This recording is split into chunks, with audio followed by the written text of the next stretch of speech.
Hi, I'm Dana Krieg, a psychology professor at Kenyon College. In this module, I'm going to demonstrate a repeated measures ANOVA, analysis of variance, using SPSS. The repeated measures ANOVA is the most appropriate choice when you have a within-subjects research design. The independent variable has 3 or more levels, and the dependent variable is measured quantitatively.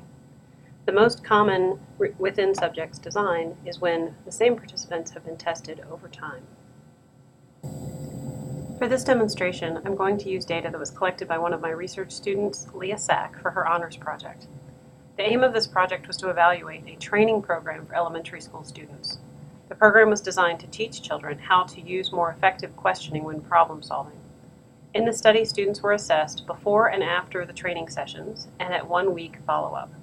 The independent variable is time, with 3 levels. Note that if we had only had 2 levels, for example, just a pre-test and post-test assessment, then this would be better addressed with a paired samples t-test than a repeated measures ANOVA. The outcome of interest was performance on a problem-solving task. The students were asked to identify from an array of pictures which was the correct picture. The correct picture was the one that the researcher had identified prior to the task, similar to the game of 20 questions. So the students solved the task by asking effective questions about the pictures.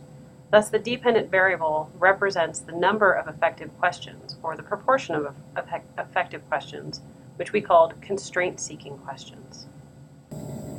In this data set, each participant had a score reflecting their performance at each time point.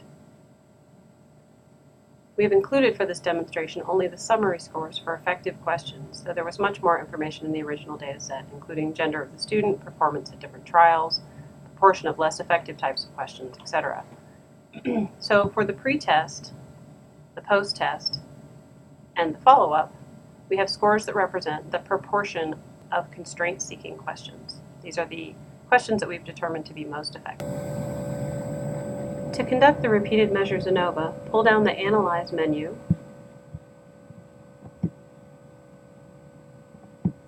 and select General Linear Model. Within you, select Repeated Measures. In this dialog box, we need to name our within-subjects factor, or our independent variable. We're going to call it time.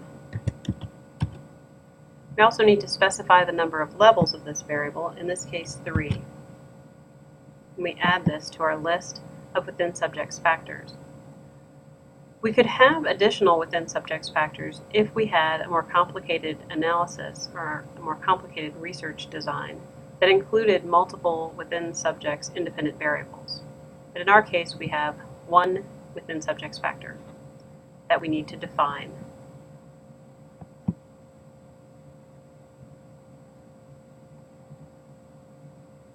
Now we select the variables that represent the dependent variable. At the first time point, we have the proportion of constraint-seeking questions at pre-test. For the second time point, we have the proportion of constraint-seeking questions at post-test. And lastly, the proportion of constraint-seeking questions at follow-up. Note, in this data set, we also have 2 grades represented. We have data from 3rd graders and 5th graders. If we thought that there would be interesting patterns of difference between the 3rd graders and the 5th graders, we could include this variable as a between-subjects factor. Having grade as a between-subjects factor and time as a within-subjects factor would create a mixed design factorial ANOVA. But we're going to proceed with our one-way repeated measures ANOVA. There are several options that we would like to take advantage of. We can create a plot that will give us a visual representation of the results. We place time on the horizontal axis and add this to our list. We also want to specify some options. We can ask for descriptive statistics to be displayed in the output, as well as estimates of effect size. We also want to conduct post hoc analyses so that we can see where the differences lie between the time periods, if in fact there are differences. So we ask for means to be displayed for the time points and click Compare Main Effects. This gives us the option to select the way we would like to adjust our alpha level to control for inflated type 1 error. In this case, we're going to select the Bonferroni adjustment.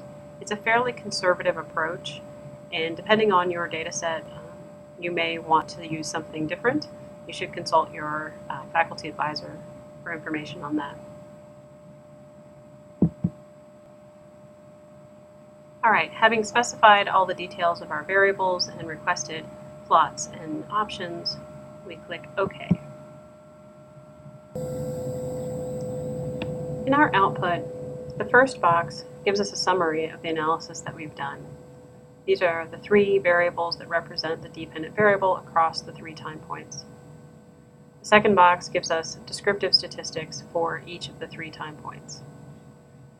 Some of the information in this output is a bit beyond the scope of this demonstration, so we're going to scroll down and focus on the tests of within subjects effects. We're looking to see if there are any differences among the levels of the independent variable. And we see the ability of obtaining an F value of 16.623 with degrees of freedom of 2 and 94 is less than 0.01. Okay, this p-value is represented under the column sig for significance.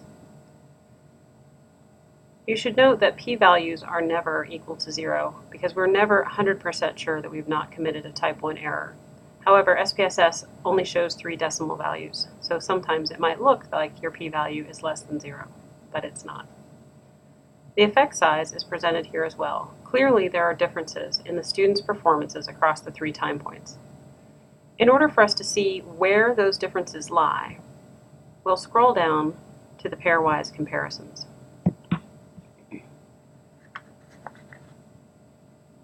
The mean difference between the 2 time points and the significance of that difference are listed here. We can see that time 1, the pretest, was significantly different from time 2 and time 3. You can see by these significance levels. Interestingly, when we compare time 2 to time 3, the post-test to the follow-up, this is not a significant difference. This is a small mean difference, indicating that there's nothing meaningful happening there. We can see this effect in the plot as well. Students use more effective questions after they've experienced the training, but the difference between the post-test and the follow-up is very small and is not significant. So with this data, we've shown the training to be effective in increasing the number of effective questions children ask when solving a problem, and also shown that increased use of effective questions is maintained through a short follow-up period. Now, as mentioned earlier, many of these steps would be similar if you were conducting a factorial ANOVA that includes at least one within subject's factor.